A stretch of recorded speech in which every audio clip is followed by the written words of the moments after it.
Europa 2018. Do Reino Unido à Alemanha, da Suécia à Grécia, a política de extrema-direita está em ascensão.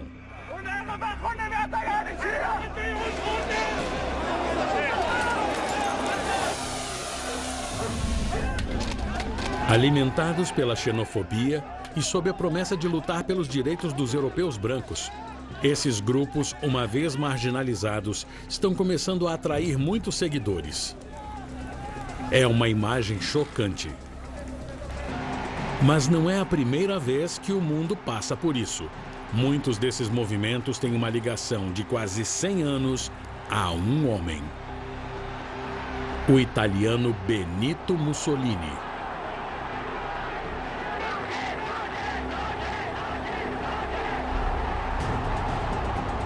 Mussolini foi considerado um palhaço, um tirano inferior, que governava na sombra de Hitler e Stalin. Mas ele não era discípulo de ninguém. Ouvimos por anos que Hitler tinha ensinado tudo o que Mussolini sabia, mas na verdade foi o oposto. Anos antes do Terceiro Reich, Mussolini foi o arquiteto de um movimento que afundaria o continente na escuridão. O movimento era o fascismo. Do enfraquecimento dos magistrados à doutrinação de crianças, Mussolini iniciou táticas que outros ditadores utilizariam para assumir o poder. Sem nenhuma dúvida, Mussolini fez um manual de como destruir a democracia. Como este filho de ferreiro conseguiu escrever capítulos importantes do Estatuto dos Ditadores e se tornar um César moderno? Ditaduras tiveram um enorme impacto nos eventos do século passado.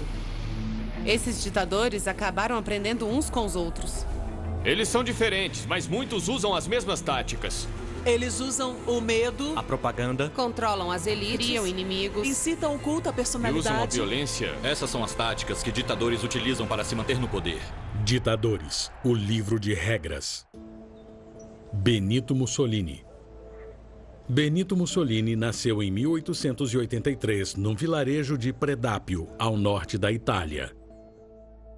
Seu pai era ferreiro e sua mãe professora.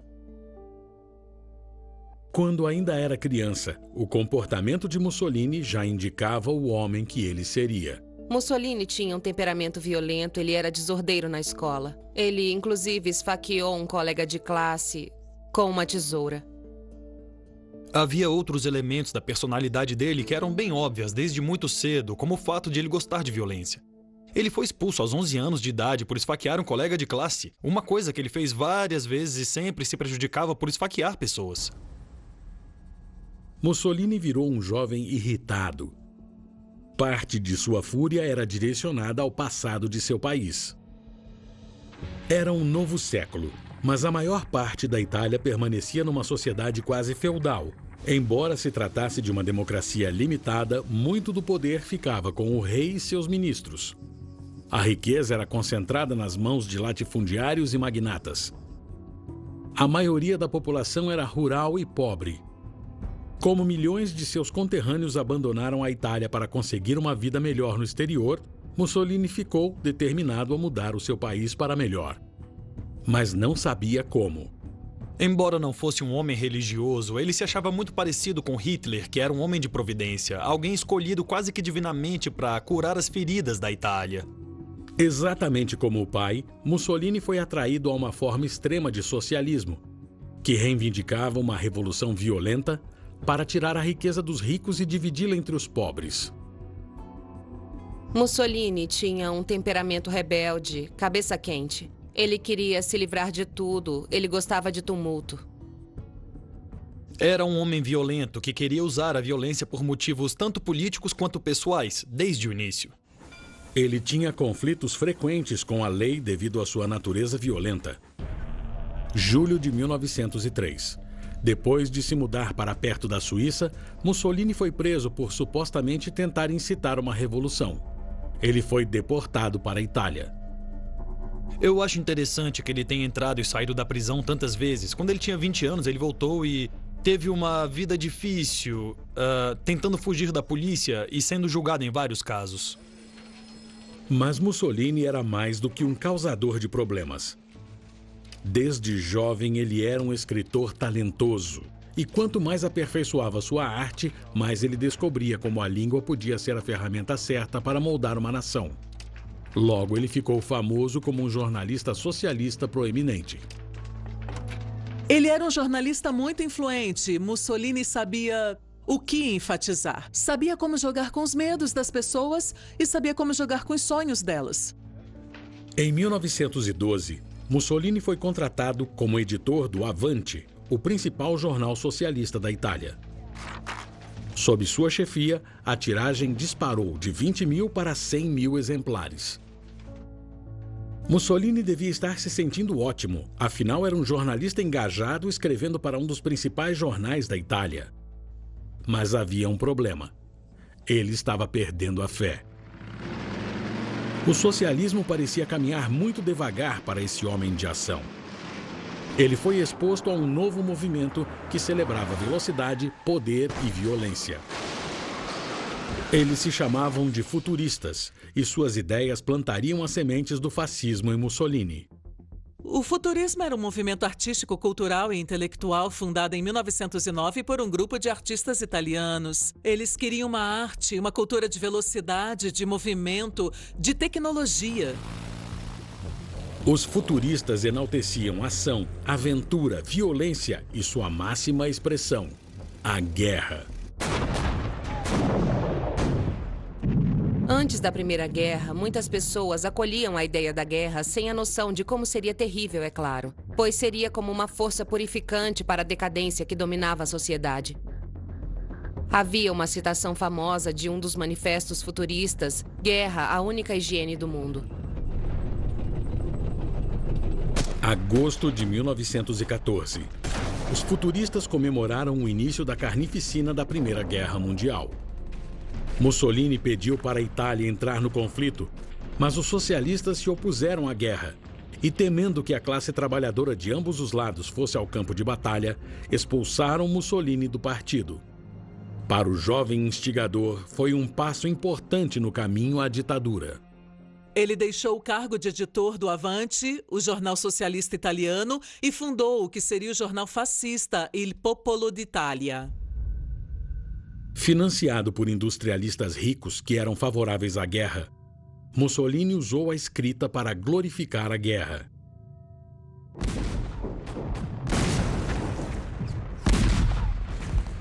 Em 1915, a Itália entrou na Grande Guerra ao lado da Grã-Bretanha, França e Rússia.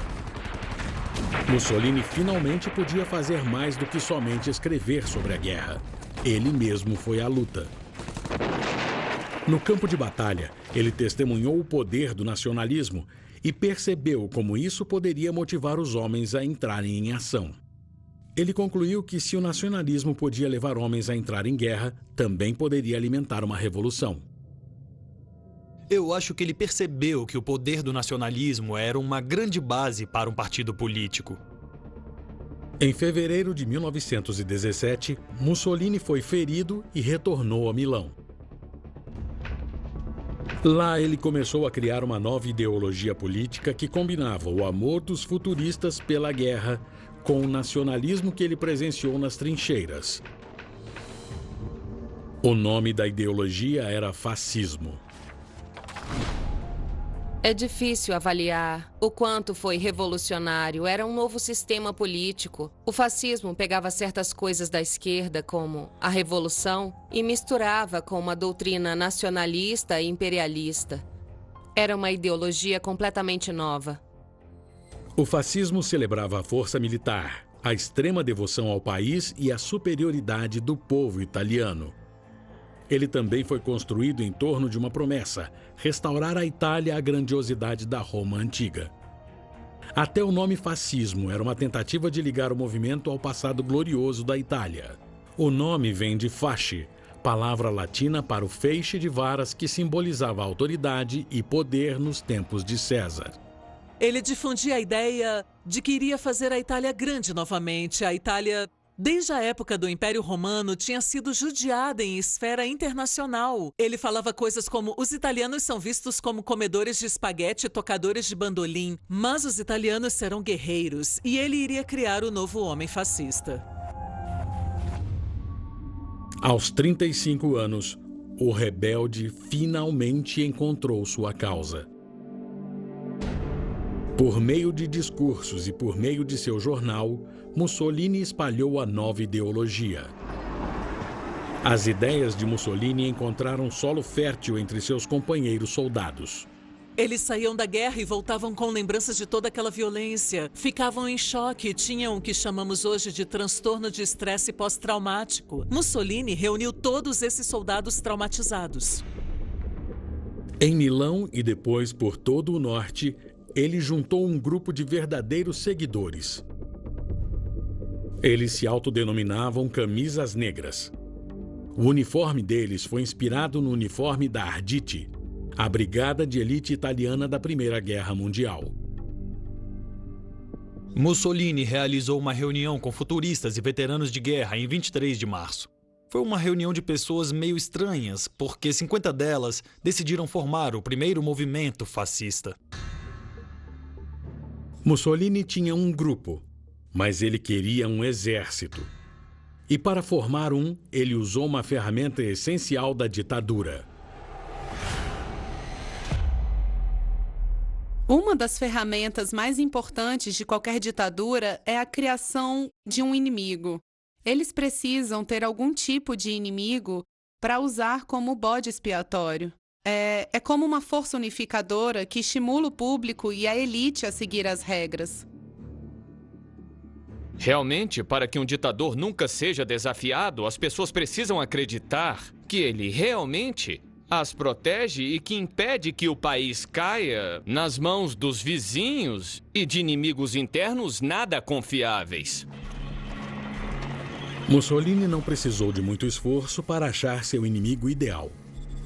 2 anos antes, em outubro de 1917, a Revolução Comunista de Vladimir Lenin criou um terremoto político que foi sentido no mundo todo.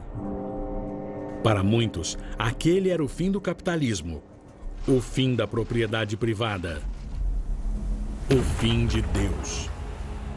O comunismo aterrorizava as pessoas por causa das mudanças que ele poderia trazer. A emancipação dos trabalhadores, destruição do capital. Seguindo o fim da guerra, a inflação e o desemprego pairavam por toda a Itália. E o apelo do comunismo começou a se espalhar. Havia um sentimento de emergência na Itália após a Primeira Guerra. O Partido Comunista tinha acabado de ser fundado imediatamente após a Revolução Russa. O Partido Socialista estava crescendo rapidamente. Os direitos trabalhistas estavam levando a ocupações das fábricas. Era uma situação que alguns chamavam de guerra civil. Em 1920, mais de 2 milhões de trabalhadores italianos participaram de 2.000 greves. Fábricas foram fechadas. As produções pararam. O governo elegido democraticamente parecia não ter forças para dar fim ao caos. A Itália aparentava estar à beira da revolução. E Mussolini afirmou que os fascistas eram os únicos que poderiam impedi-la. Roma, 1920.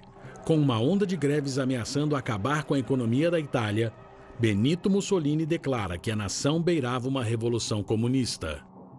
Uma coisa que homens poderosos sabem fazer é como virar um profeta da desgraça. E isso vai contra o senso comum para os políticos. Você nunca imaginaria um político dizendo para o povo: vocês estão condenados, como uma política negativa. Mas o que os homens poderosos fazem, e Mussolini foi o primeiro a realmente se especializar em fazer isso, é dizer: tudo está quebrando, tudo está em declínio, mas eu reverterei a degeneração, eu sou o salvador de vocês. Mussolini escreveu um apelo à nação, convocando cada soldado para se juntar à luta contra os comunistas. Ele levou a mensagem às ruas, fazendo reuniões e dando discursos. Mussolini sabia muito bem como deixar o povo preocupado com o comunismo. Ele patologizava o comunismo e falava dos ratos que vinham do leste e traziam doenças contagiosas. Os alertas de Mussolini atraíam aliados à causa fascista. Magnatas e latifundiários ofereciam apoio financeiro. Os números dos camisas negras aumentavam, já que mais homens respondiam ao chamado para acabar com a Onda Vermelha. Para ter sucesso em sua promessa de acabar com a crise, Mussolini aplicou outra tática da ditadura.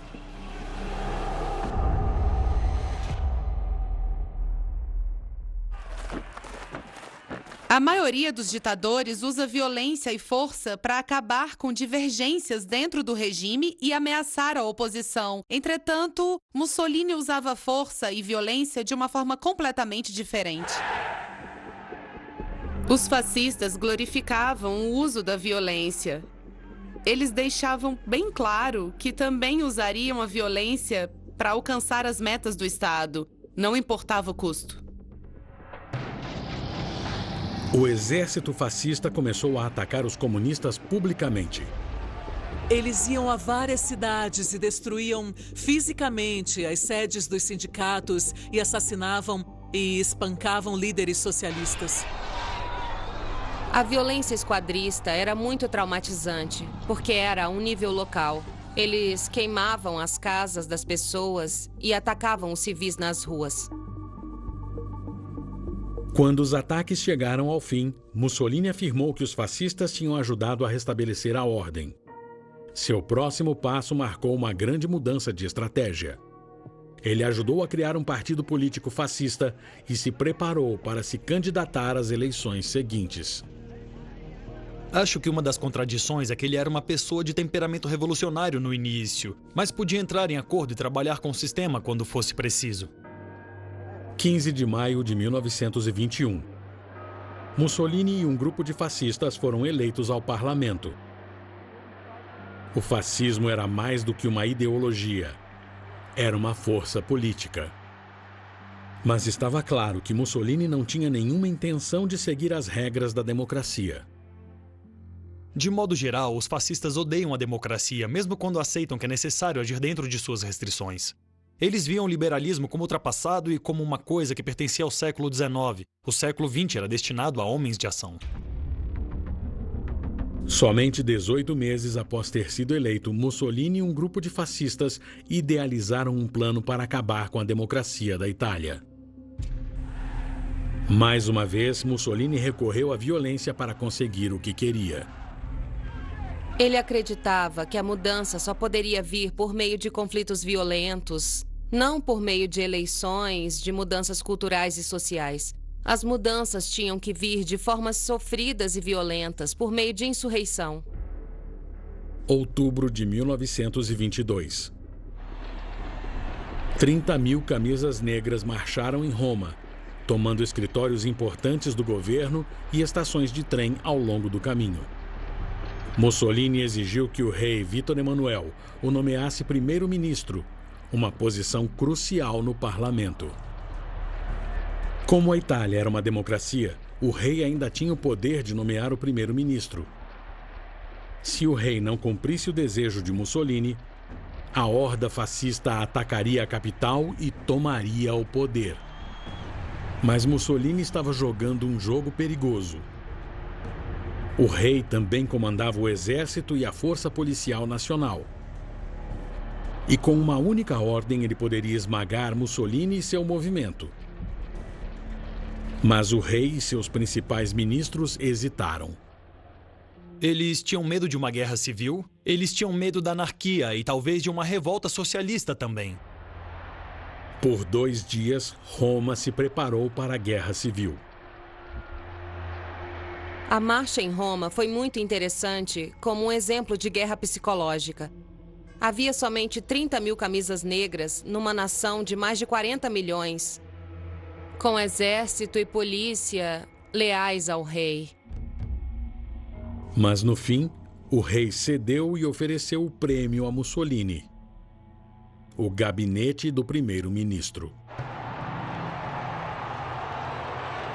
Muitas pessoas, inclusive o rei, não só tinham medo da esquerda, como estavam cansados de toda a turbulência no geral. E eles pensaram, bom, nossa política está mal das pernas, talvez esse homem conserte. Então era como fazer um acordo com o diabo. A forma que Mussolini adquiriu poder em 1922 serviu como uma lição para o resto do século XX até hoje. Muitas pessoas o apoiavam porque achavam que poderiam controlá-lo, que ele fosse só um cabeça quente e que depois que o colocassem no governo, até mesmo como primeiro-ministro, ele se acalmaria. E isso provou ser um erro fatal. Mussolini conseguiu chegar ao topo. Mas o poder real no governo iria para o partido político com o maior número de representantes. Os fascistas eram poucos. Mussolini estava determinado a mudar isso. 6 de abril de 1924, dia da eleição. Fascistas criminosos foram colocados do lado de fora dos locais de votação por todo o país. Suas instruções: pegar o primeiro homem a deixar a cabine de votação e espancá-lo por não votar nos fascistas. Não importava em quem ele tinha votado. O espancamento serviria de aviso para aqueles que estavam na fila para votar. Por meio da violência, intimidação e fraude eleitoral, os fascistas ficaram com 65% dos assentos no parlamento. A vitória os concedeu uma majoritariedade e, aparentemente, um poder esmagador. Mas uma forte oposição ainda permanecia no parlamento. Giacomo Matteotti, um líder político de esquerda, solicitou que a eleição fosse anulada.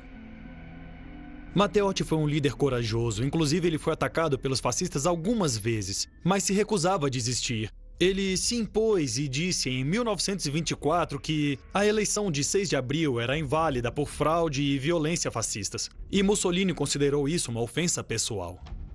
Ele se recusou a ceder e a se vender, e acho que por isso ele era uma ameaça a Mussolini.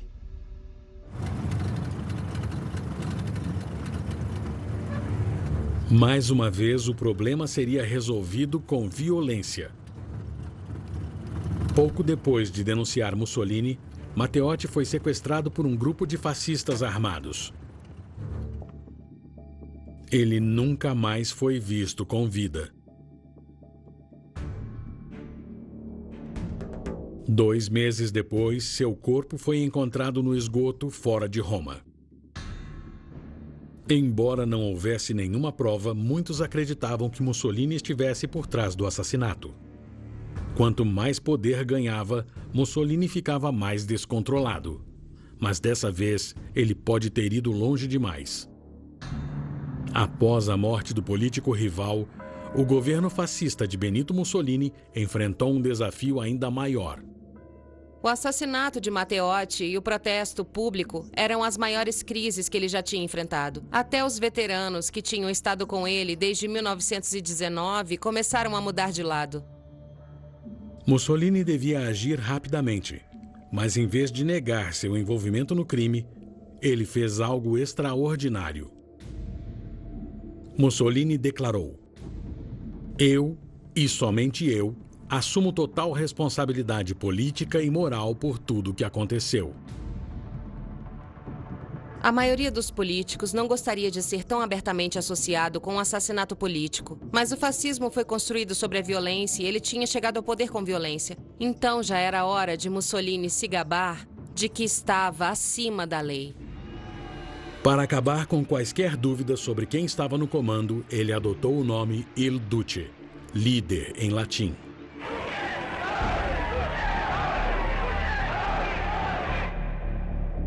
Mussolini declarou abertamente no parlamento o início de sua ditadura. Ele seguiu em frente para enfraquecer a base de qualquer sociedade democrática, criou um sistema judicial independente e afastou os 2 juízes que lideravam a investigação do assassinato.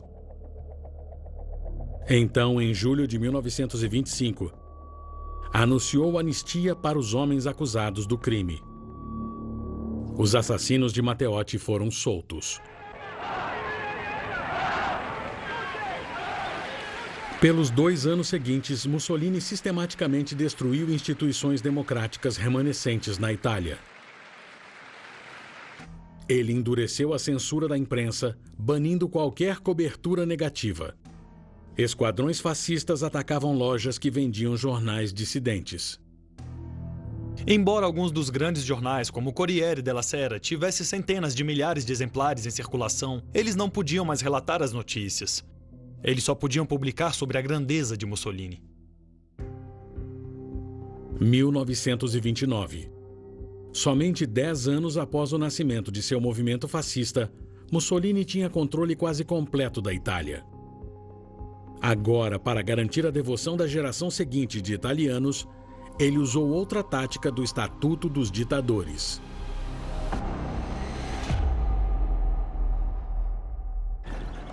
A doutrinação é um tipo de lavagem cerebral projetada para criar devoção fanática ao líder e justificar a severidade do regime.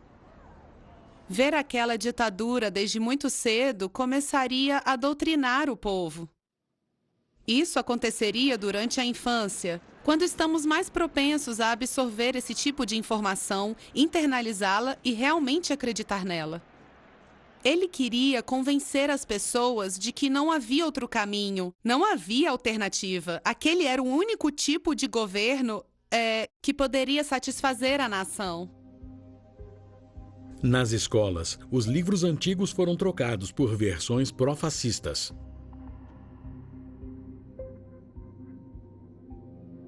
Até mesmo a capa de um livro de exercícios era uma oportunidade de promover o regime. Mussolini anunciou: a qualquer hora de qualquer dia, eu posso dizer o livro e a página que cada criança está estudando na Itália. Mussolini estava muito envolvido em difundir a mensagem do fascismo, não só porque ele era jornalista, mas porque ele entendia os mecanismos da doutrinação em massa. Os slogans que ele criava para cada ocasião não circulavam apenas nos livros. Eles também estavam em prédios, em camisetas, às vezes até em móveis, estavam em todo lugar, assim como a imagem dele. Havia uma coisa chamada os 10 mandamentos fascistas. Na metade dos anos 30, as crianças nas escolas e até na faculdade tinham que decorar. Um dos mandamentos era: Mussolini está sempre certo.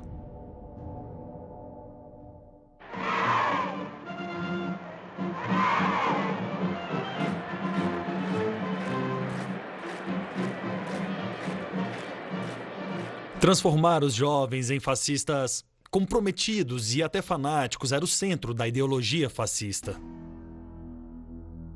Mussolini não se autodenominava um homem do povo, mas o primeiro e único líder da nação. A forma com que Mussolini moldou a própria imagem e fez com que os estrangeiros o vissem como um dos grandes Césares da modernidade era um reflexo de como ele se via e também de como ele representava a nova Itália. Para fortalecer seus laços com a nação, Mussolini aperfeiçoou a arte de se conectar com o público. A Itália fascista agora é uma equipe tão bem organizada em todas as suas formas que não pode ser destruída.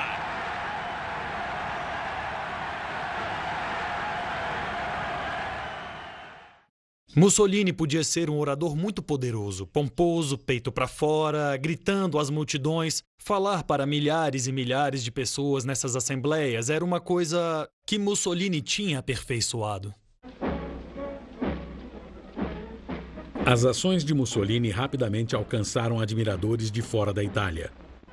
Um em particular observou atentamente sua subida meteórica até o poder. 30 de janeiro de 1933. Adolf Hitler assumiu o controle do governo eleito democraticamente da Alemanha. Ele fez isso usando muitas das mesmas táticas introduzidas por Mussolini. O exército particular de Hitler, os camisas pardas, as reuniões de massa, até a saudação nazista, tudo isso já tinha sido feito por Mussolini. Passamos anos achando que Hitler tinha ensinado a Mussolini tudo o que ele sabia, mas na verdade foi o oposto. Quando Hitler chegou ao poder, Mussolini já estava lá há 11 anos. Pessoas como Hitler foram imensamente influenciadas por ele e a Marcha sobre Roma foi uma ação que Hitler quis copiar da cartilha de Mussolini. Mas apesar de todos os esforços, na metade dos anos de 1930, Mussolini passou a enfrentar problemas que a propaganda e a doutrinação não poderiam resolver. A economia estava indo mal, o desemprego estava crescendo e o descontentamento estava começando a se espalhar. Para ajudar a recuperar o controle, Mussolini usou outra tática-chave da ditadura.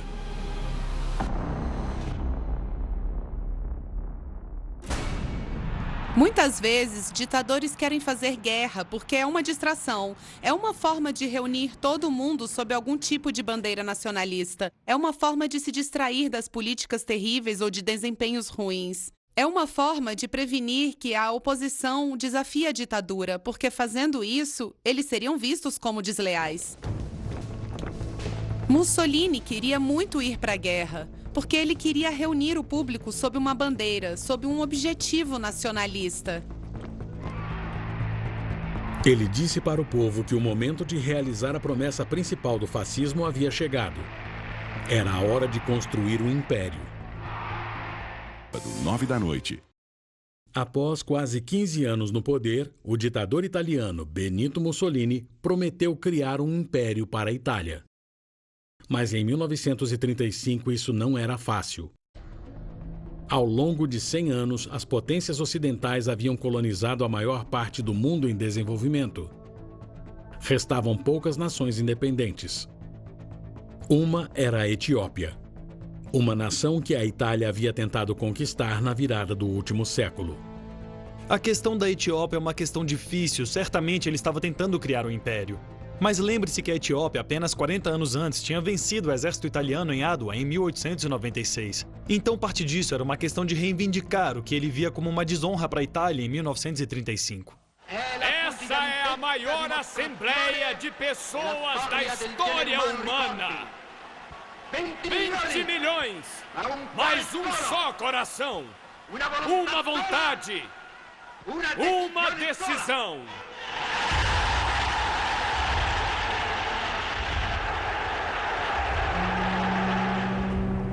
Quase 500 mil de soldados italianos foram enviados para a África. Em 3 de outubro de 1935, as forças italianas invadiram a Etiópia.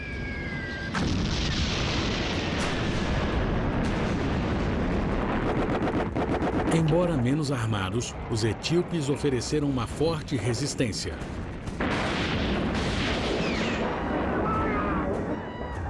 E tendo antecipado uma rápida vitória militar, Mussolini ficou frustrado. Eu acho que Mussolini fantasiou que aquela seria uma guerra rápida, uma guerra curta, mas não foi. Então iniciaram uma tática de guerra total assim que se depararam com a resistência. Eles partiram para as armas químicas que tinham sido banidas depois da Primeira Guerra Mundial.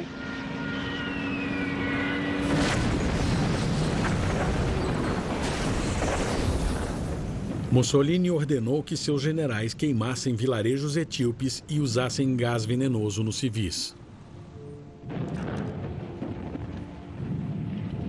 Mais de 300 toneladas do gás mostarda mortal foram usadas contra alvos civis. Estamos falando de ataques aéreos contra caminhões da Cruz Vermelha, gás venenoso. Ele quebrou todas as normas das convenções de Genebra.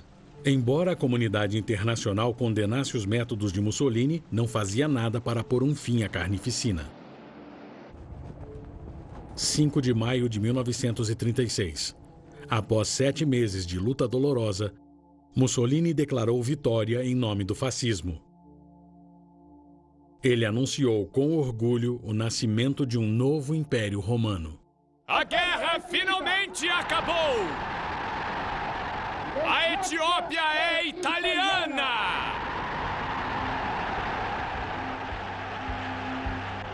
O ditador ficou com o império, mas o custo foi alto. Mais de 1.000 soldados italianos foram mortos ou feridos. A luta tirou a vida de mais de 400 mil etíopes. A invasão de Mussolini foi condenada pelo mundo, mas aplaudida por Adolf Hitler, companheiro ditador. Encorajado pelo ato imprudente de Mussolini e pelo fato das democracias ocidentais não terem feito nada a respeito, Hitler fez sua própria aposta para construir um império. Em 13 de março de 1938, as forças de Hitler conquistaram a Áustria e apenas 12 meses mais tarde, a Tchecoslováquia. Depois, no dia 1º de setembro de 1939, Adolf Hitler invadiu a Polônia, dando início à Segunda Guerra Mundial. Era um passo que teria consequências titânicas para Mussolini e o mundo inteiro. Mussolini realmente acreditava que os nazistas ficariam do lado vencedor e que haveria uma nova ordem nazi-fascista na Europa. E ele estava vendo como a guerra relâmpago alemã estava funcionando. Mussolini vê uma oportunidade. Há muito ele sonhava em transformar a Itália num poder supremo no Mediterrâneo. E a guerra daria a ele a chance de tornar isso realidade. Mas os generais alertaram Mussolini, pois o exército não estava preparado para a guerra. O batalhão etíope tinha arruinado a tesouraria. E muitos soldados agora não tinham uniformes, quanto mais armas modernas. Havia preocupações na hierarquia fascista sobre a preparação dos militares italianos. Havia pessoas na hierarquia fascista que não queriam lutar na guerra ao lado dos nazistas. Eles estavam bem divididos. Mussolini não seria persuadido. Em junho de 1940, ele declarou guerra contra os aliados. Desejando tornar a Itália um poder dominante no Mediterrâneo, Mussolini lança uma guerra em 2 frontes. Suas tropas foram enviadas ao Egito para tomar o Canal de Suez.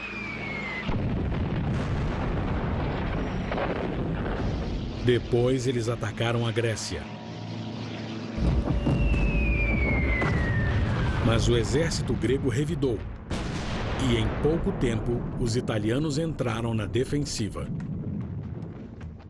Como os generais haviam previsto, a Itália estava lamentavelmente despreparada para a batalha contra adversários totalmente equipados. Foi um desastre. Mais de 150 mil italianos foram mortos ou feridos durante a batalha. E foi ainda pior no norte da África. Em outubro de 1942, o exército estava quase acabado. Eles continuavam perdendo as batalhas. Eles perderam na Grécia, perderam no norte da África. Então a mente militar da Itália começou a ser vista como uma falácia rapidamente.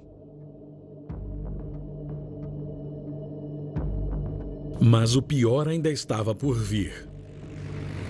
10 de julho de 1943.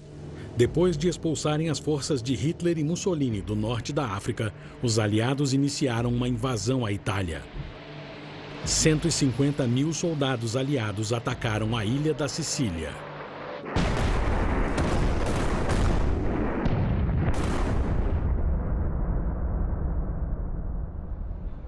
Cansados de Mussolini e da guerra, muitos italianos receberam os invasores como libertadores. Il Duce quase desapareceu para o povo.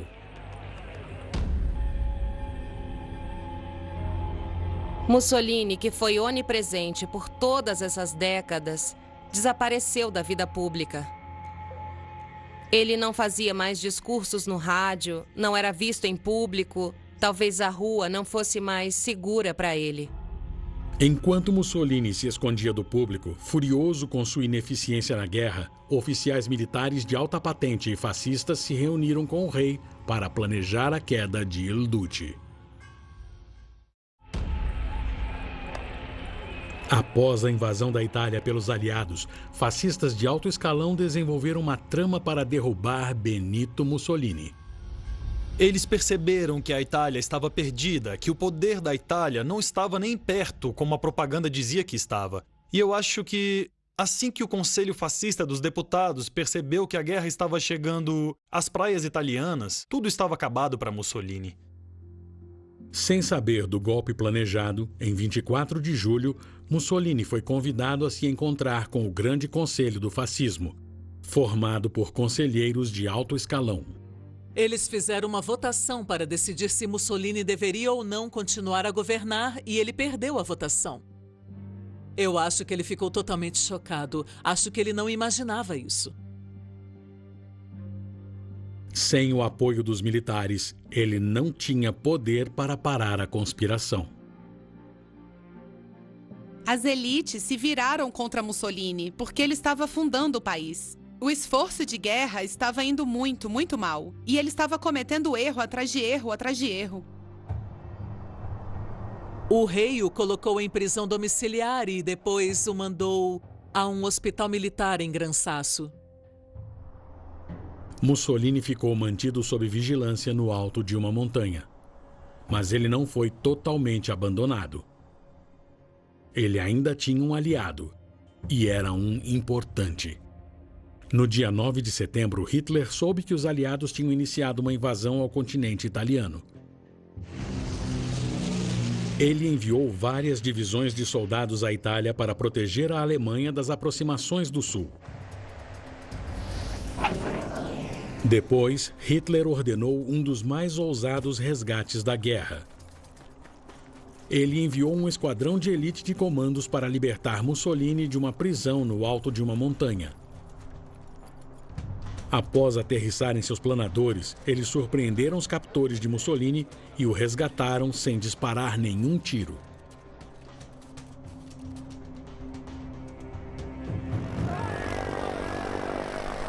Depois que Mussolini foi resgatado pelos soldados da SS, ele chegou à base de Hitler e a primeira coisa que ele disse supostamente foi: "Estou aqui para receber ordens." Eu acho que isso descreve claramente a mudança na relação entre Hitler e Mussolini. O pupilo não era mais o tutor e Mussolini não tinha mais cartas para jogar. Hitler instalou Mussolini como líder do extenso território que estava agora sob controle alemão na época. Uma vez grande ditador, agora marionete de Hitler. E como os aliados continuavam a pressionar o norte, Mussolini só podia exercer uma falsa autoridade. Mas o tempo de Mussolini como lacaio de Hitler não duraria muito.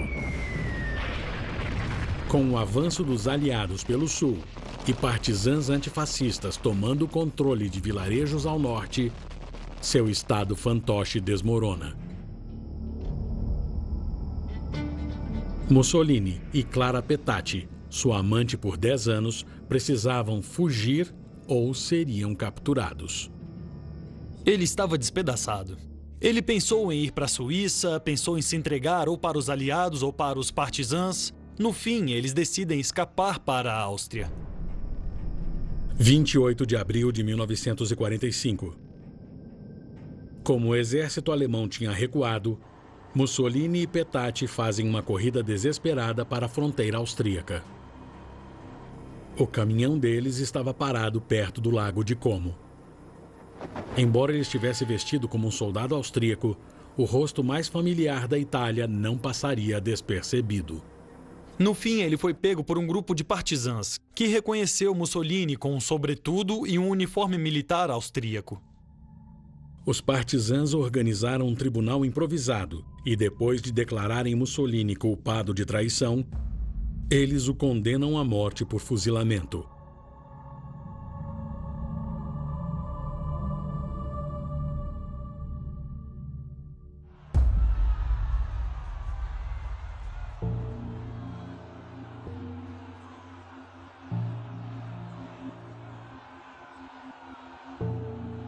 O cadáver de Mussolini foi levado a Milão para ser exposto a uma multidão enfurecida.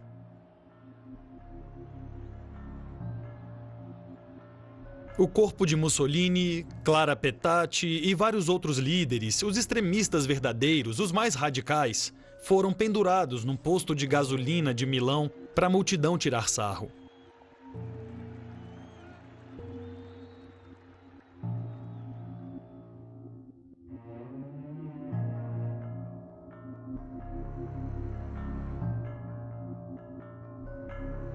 Quase 25 anos após o seu início, a Revolução Fascista de Mussolini chegou à sua conclusão sangrenta.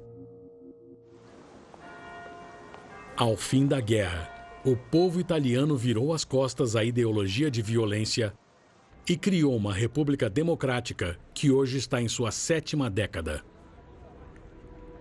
Mas Mussolini não foi esquecido. Quase 70 anos após a sua queda, a cidade de Predápio, onde ele nasceu, é um destino para peregrinos neofascistas. Há pessoas na Itália que realmente se lembram do período fascista com admiração. Para eles era uma época de grandeza nacional em que as coisas funcionavam, uma época de lei e ordem. Para muitos italianos foi um período de grandiosidade, porque a Itália era respeitada internacionalmente.